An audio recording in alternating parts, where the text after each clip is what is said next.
Assalamualaikum warahmatullahi wabarakatuh. Selamat datang di channel Rubiati KPAI. Apa kabar Bapak Ibu KPAI?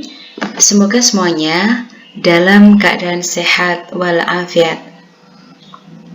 Bapak Ibu, video kali ini tentang sharing mengenai cara mudah membuat penelitian tindakan kelas. Berangkat dari sebuah pertanyaan kepada Rubiati KPAI, bagaimanakah cara membuat penelitian tindakan kelas? Maka Rubiati KPAI mencoba untuk sharing melalui video ini. Bapak Ibu KPAI, ketika membuat penelitian tindakan kelas, maka kita perlu membuka buku 4, Pedoman Kegiatan Pengembangan Keprofesian Berkelanjutan dan angka kreditnya, yang dalam hal ini adalah edisi revisi tahun 2019 lampiran 4. Sehingga ketika kita membuat penelitian tindakan kelas sudah sesuai dengan ketentuan yang seharusnya, sehingga ketika kita ajukan untuk penilaian angka kredit, maka sudah memenuhi ketentuan dan insya Allah kemungkinan besar lolos.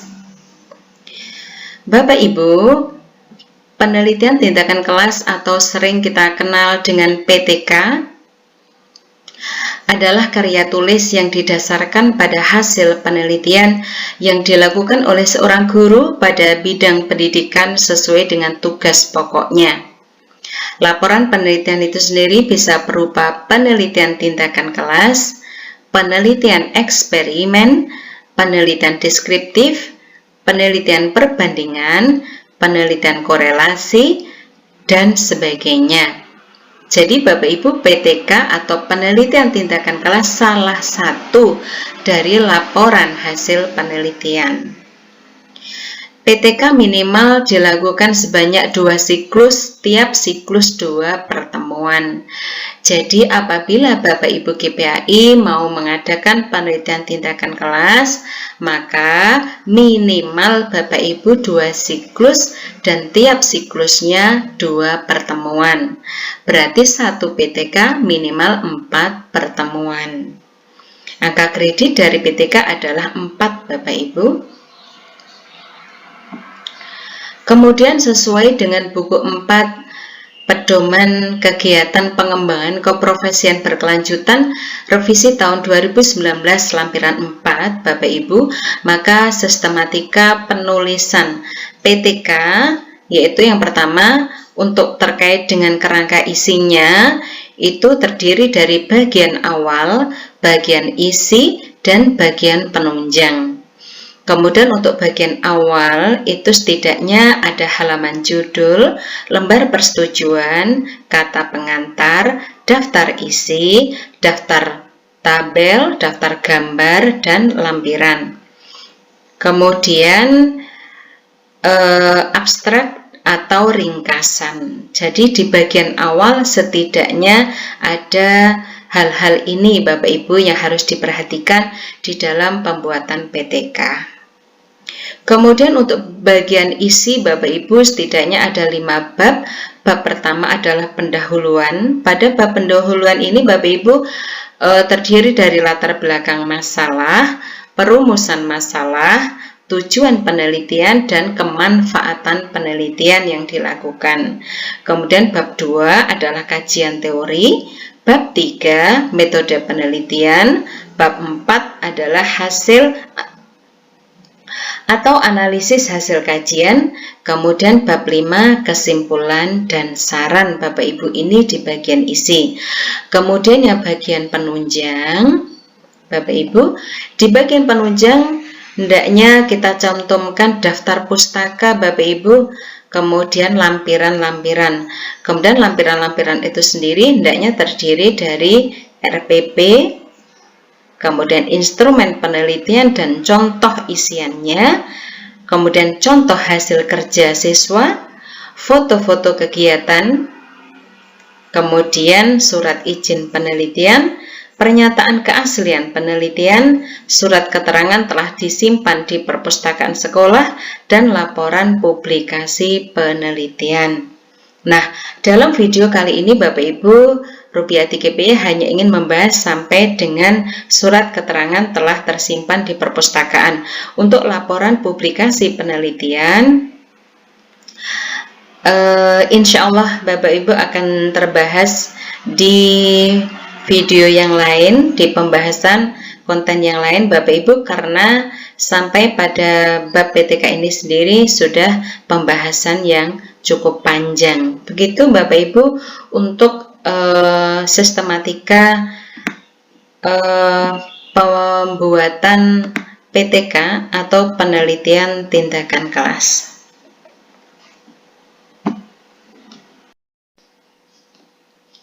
Kemudian mengenai contoh PTK Bapak Ibu, ini adalah salah satu contoh penelitian tindakan kelas yang sudah dilakukan oleh Rupiah 3PY pada tahun 2018 yang lalu dan sudah diajukan untuk penilaian Bapak Ibu.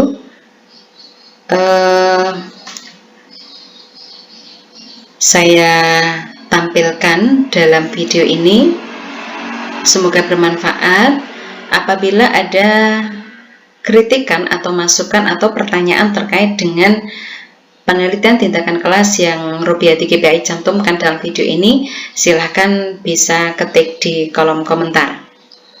Judulnya Bapak Ibu, peningkatan keterampilan pemecahan masalah melalui bahan ajar berbasis masalah pada materi menjauhi pergaulan bebas dan zina dengan media Screen-D. Screen-D di sini adalah screenshot diary Bapak Ibu. Pada waktu itu memang melihat adanya potensi di mana potensi perilaku anak-anak atau siswa yang suka menggunakan status dengan screenshot sesuatu yang mereka browsing, maka terpikir di benak saya untuk menjadikan sebagai salah satu media. Kelas 10 SMA Negeri 1 Kuadungan tahun 2017-18. Bapak Ibu silakan menentukan masalah dan solusi yang akan diteliti dalam penelitian tindakan kelas Bapak Ibu yang real di kelas, sehingga Bapak Ibu bisa melakukan penelitian tindakan kelas itu dengan mudah. Kita beri judul bahwa judul ini adalah laporan penelitian tindakan kelas Bapak Ibu. Kemudian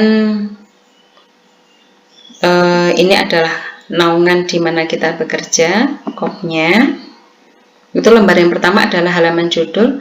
Kemudian lembar yang kedua adalah lembar pengesahan Bapak Ibu. Ini oleh kepala sekolah kita yang mengesahkan adanya PTK yang sudah kita lakukan untuk persyaratan sesuatu ya. Terserah Bapak Ibu PTK-nya digunakan sebagai persyaratan apa, nanti ditulis di sini. Judulnya, kemudian lama penelitian, lokasi penelitiannya, kemudian lama penelitian dan pembiayaan penelitian. Di sini ada tanda tangan peneliti dan tanda tangan kepala sekolah. Halaman berikutnya adalah surat pernyataan keaslian karya dari kepala sekolah, dari Bapak kepala sekolah atau Bapak atau Ibu di tempat Bapak Ibu GPAI. Sebenarnya untuk surat pernyataan keaslian tulisan baik dari lembaga tempat kita bekerja maupun dari kita sebagai peneliti bisa kita letakkan di lampiran. Tetapi untuk Rupiah 3PY sengaja lebih suka meletakkan surat pernyataan keaslian itu di bagian awal Bapak Ibu untuk menjadi pusat perhatian bahwa karya ini memang asli, begitu, bukan plagiat. Kemudian kurang lebih format surat pernyataan keaslian seperti ini Bapak Ibu. Yang bertanda tangan di bawah ini adalah kepala sekolah kita. Kemudian setelah mengecek dan meneliti secara mendalam, maka menyatakan bahwa PTK dengan judul, penulis, identitas penulisnya benar-benar asli, karya sendiri dan tidak ada unsur plagiat di dalamnya. Nah, di sini ada tanda tangan penulis, peneliti dan tanda tangan kepala sekolah. Untuk lebih kuat lagi, Bapak Ibu, di sini ada pernyataan keaslian karya dari peneliti. Jadi, ini saya yang bertanda tangan di bawah ini, saya selaku peneliti, kemudian jabatan dan tempat kerjanya menyatakan bahwa, maaf ini PTK Bapak Ibu ya.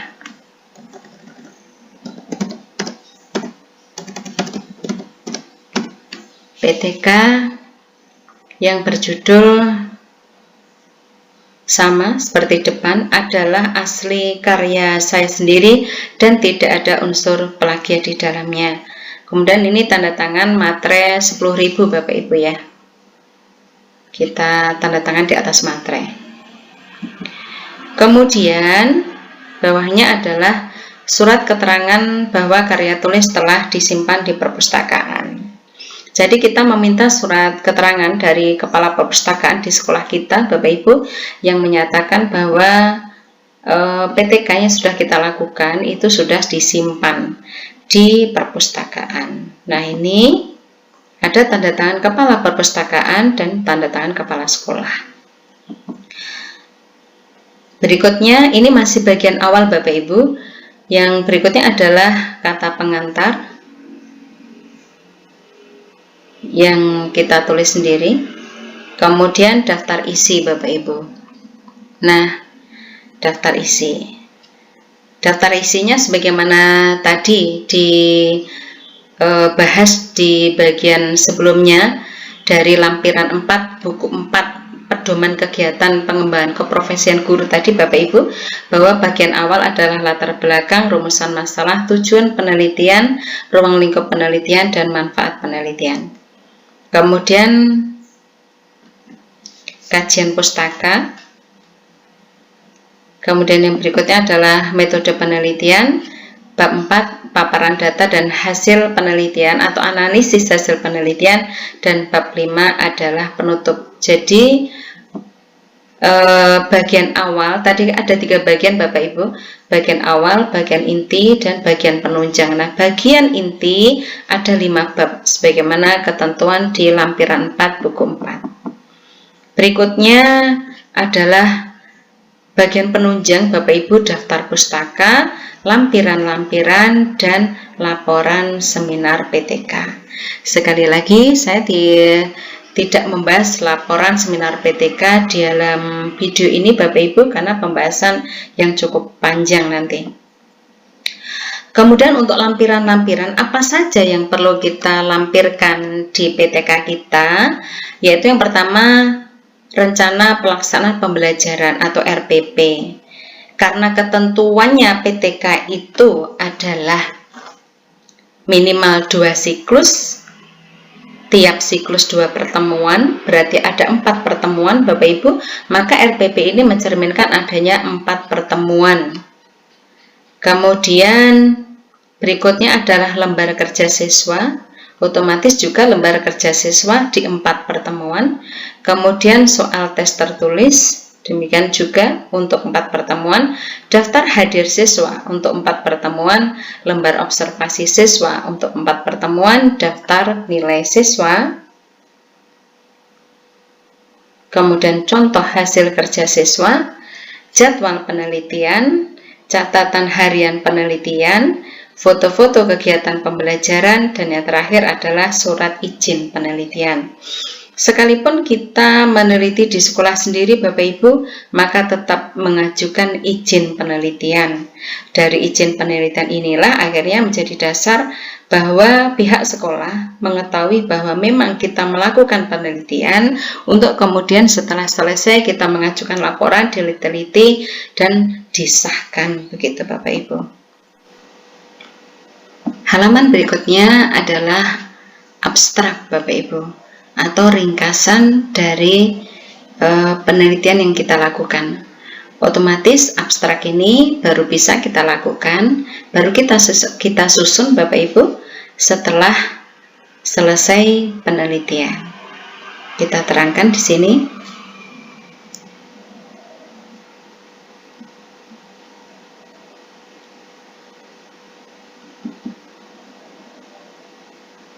Berikutnya bab 1, yaitu latar belakang dari apa yang melatar belakangi kita melakukan penelitian itu. Seperti gambaran dari proses pembelajaran PA yang kita lakukan, kemudian kita menemukan masalah apa, kita paparkan di sini, kemudian kita ajukan solusi penyelesaian dengan strategi apa, kemudian itu yang melatar belakangi kita melakukan penelitian tindakan kelas. Kemudian dari latar belakang itu kita rumuskan masalah yang ingin kita teliti, Bapak Ibu. Kemudian tujuan penelitian kita apa. Berikutnya, boleh Bapak Ibu kita berikan ruang lingkup atau batasan masalah yang kita teliti. Tidak juga tidak apa-apa. Yang berikutnya adalah yang harus ada adalah kemanfaatan dari penelitian yang kita lakukan. Kemudian bab 2, Bapak Ibu, yaitu kajian teori atau kajian pustaka. Kajian teori yang kita bahas harus mewakili semua elemen yang ada di judul, Bapak Ibu. Jadi di judul kita itu ada berapa variabel. Nah, tiap-tiap variabel itu kita bahas teorinya, kemudian keterkaitan dari variabel 1 dengan variabel 2. Itu kita bahas di sini.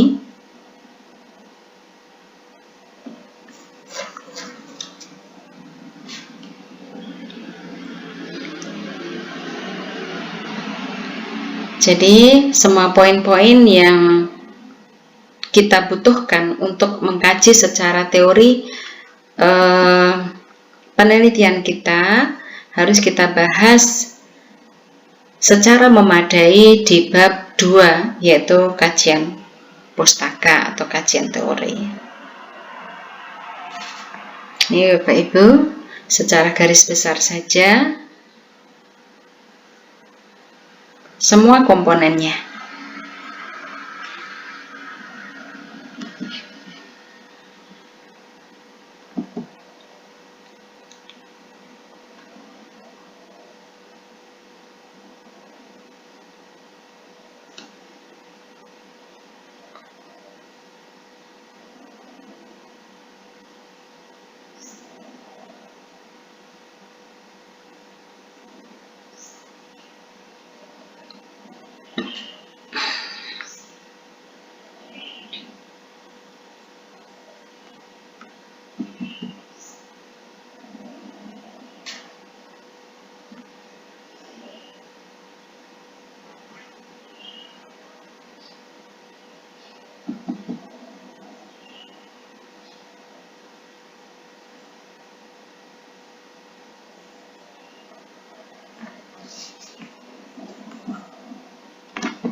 Kemudian bab 3 adalah metodologi penelitian, Bapak Ibu. Kita paparkan pada bab 3 itu tempat, waktu, dan subjek penelitian yang kita lakukan.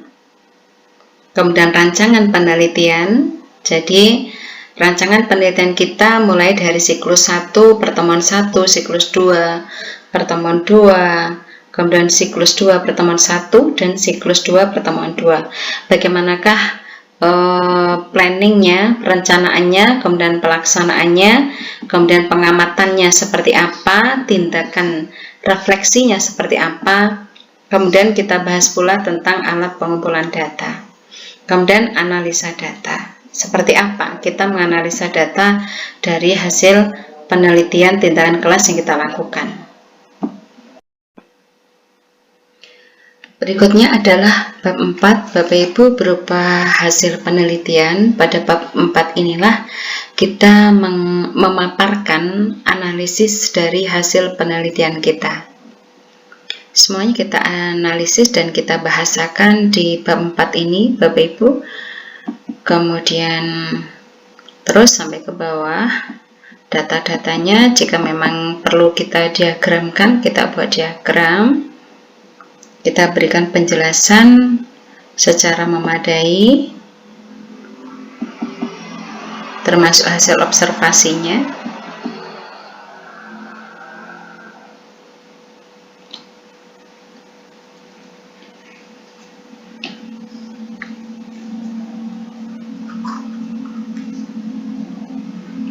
Terus kita paparkan Bapak Ibu.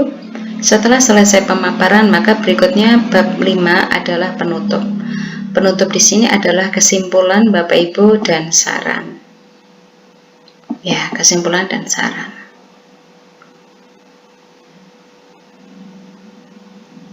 Berikutnya setelah bab 5 yaitu daftar pustaka. Kita cantumkan di sini. Berikutnya lampiran-lampiran Bapak Ibu. Lampiran ini kita urutkan sebagaimana yang tertulis di daftar lampiran di daftar isi Bapak Ibu. Kita lampirkan semua secara urut mulai dari RPP di siklus 1,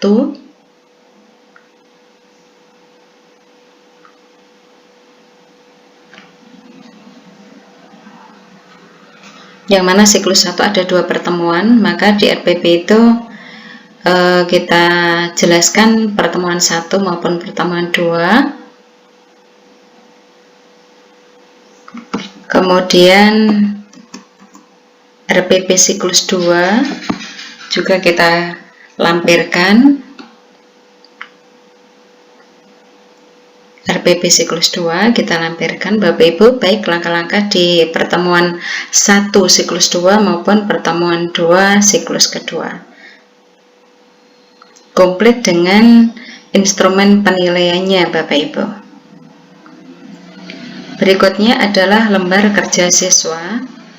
Lembar kerja siswa di siklus 1 maupun siklus kedua kita lampirkan juga.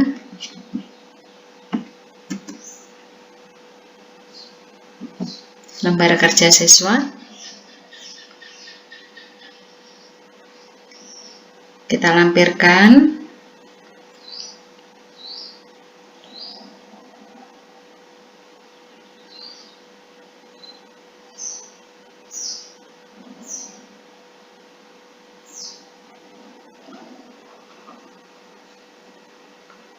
Lembar kerja sampai pertemuan yang keempat kita lampirkan semua. Berikutnya adalah lembar soal Bapak Ibu. Lembar soal juga kita lampirkan semua.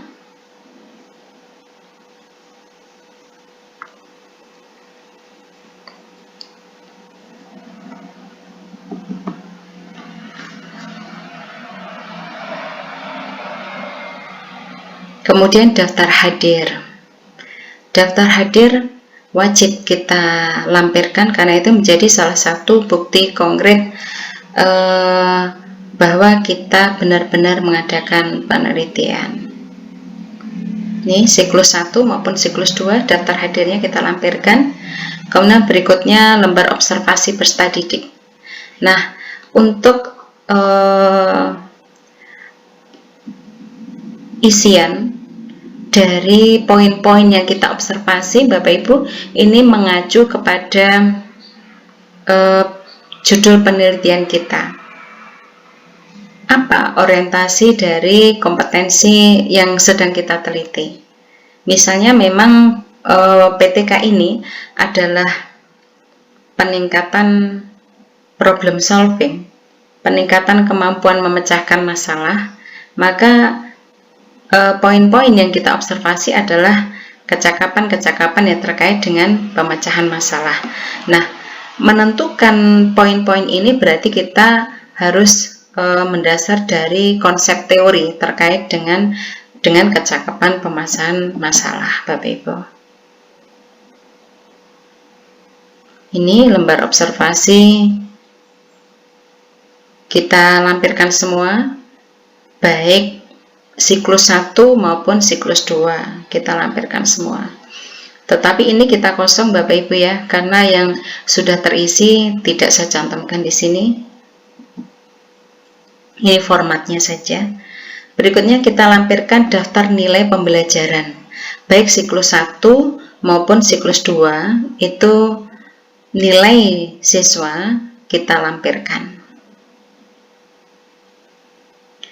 Berikutnya adalah contoh hasil kerja siswa. Nah, Contoh hasil kerja siswa kita ambil 3 atau 5 begitu Bapak Ibu, tiap siklusnya, tiap pertemuannya, kemudian kita kita lampirkan yang sudah kita nilai, otomatis sudah kita koreksi, sudah kita kasih catatan, ada nilainya, maka kita fotokopi, kita lampirkan Bapak Ibu di lampiran. Berikutnya adalah jadwal penelitian. Nah, jadwal penelitian juga kita lampirkan Bapak Ibu sebagai bagian dari kelengkapan dari penelitian kita dan juga menjadi salah satu bukti bahwa kita benar-benar melakukan penelitian. Formatnya yaitu judul, identitas peneliti, kemudian tahapan-tahapan kita melakukan penelitian, mulai merancang penelitian, menyusun proposal, menyusun instrumen, kemudian siklus 1, siklus 2, dan seterusnya. Kita tulis jadwalnya, kemudian bawahnya adalah tanda tangan kita dan kepala sekolah.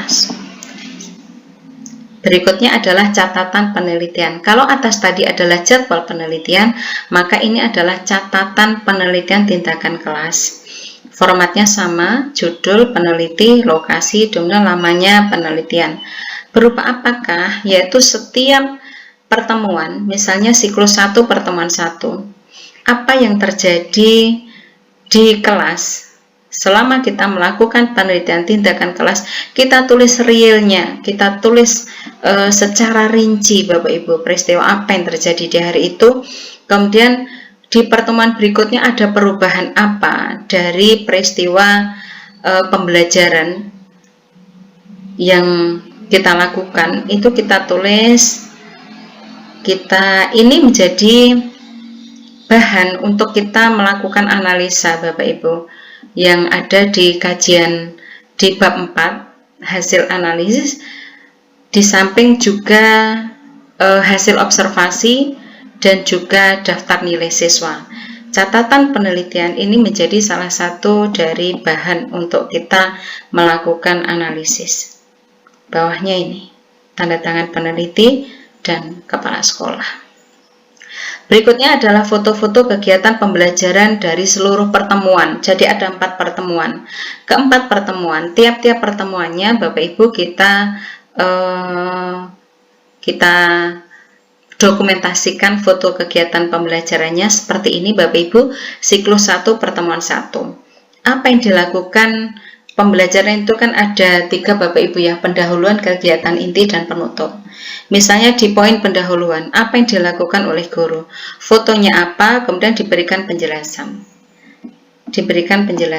Sehingga pihak penilai itu mengetahui foto ini itu penjelasannya seperti apa. Misalnya guru mengkondisikan kelas dan menjelaskan kompetensi pembelajaran yang akan dituju, yang akan diraih siswa. Ini ada fotonya, kemudian diberikan penjelasan bagian pendahuluan, salam, mengabsen, mengkondisikan peserta didik untuk siap belajar, kemudian apersepsi, lalu menjelaskan tujuan pembelajaran. Nah, ini kita jelaskan. Kemudian tahap pembelajaran kedua, fotonya paling nggak ada 4 atau berapa yang memang diperlukan. Kita berikan penjelasan peserta didik membentuk kelompok belajar, guru membagi lembar kerja siswa yang berbasis masalah sesuai sebagaimana judul Bapak Ibu yang menjadi bahan tugas kelompok, belajar kelompok. Kemudian diberikan keterangan peserta didik terbagi ke dalam kelompok belajar, kemudian guru membagi lembar kerja berbasis masalah. Begitu Bapak Ibu seluruh tahapan dari proses pembelajaran di mana kita melakukan penelitian tindakan kelas, itu kita foto kegiatannya, kita lampirkan dengan penjelasan tiap-tiap tahapan dari kegiatan pembelajaran. Tentunya kegiatan pembelajaran ini sesuai dengan model pembelajaran yang kita lakukan. Begitu Bapak Ibu semuanya, ini pertemuan 1 tahap 1, kemudian ini juga berikutnya kita lampirkan semua. Ini siklus 1 pertemuan kedua, ini pertemuan kedua. Terus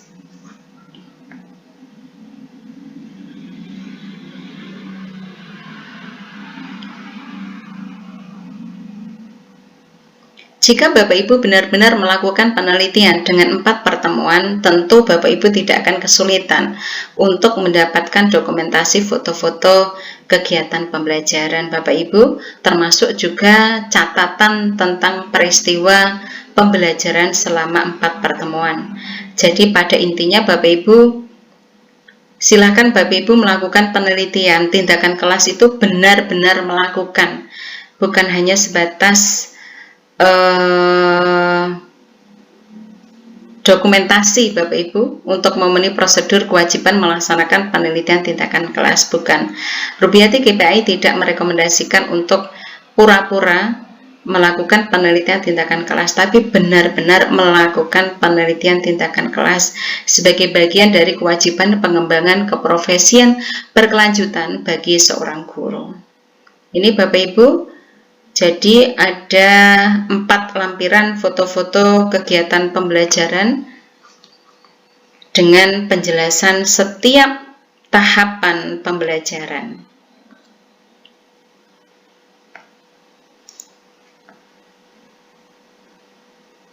Berikutnya yang terakhir adalah surat izin penelitian.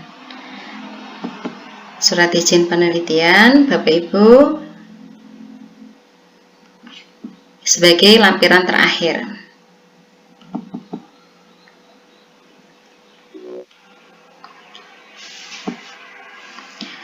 Begitu Bapak Ibu tata cara penelitian tindakan kelas.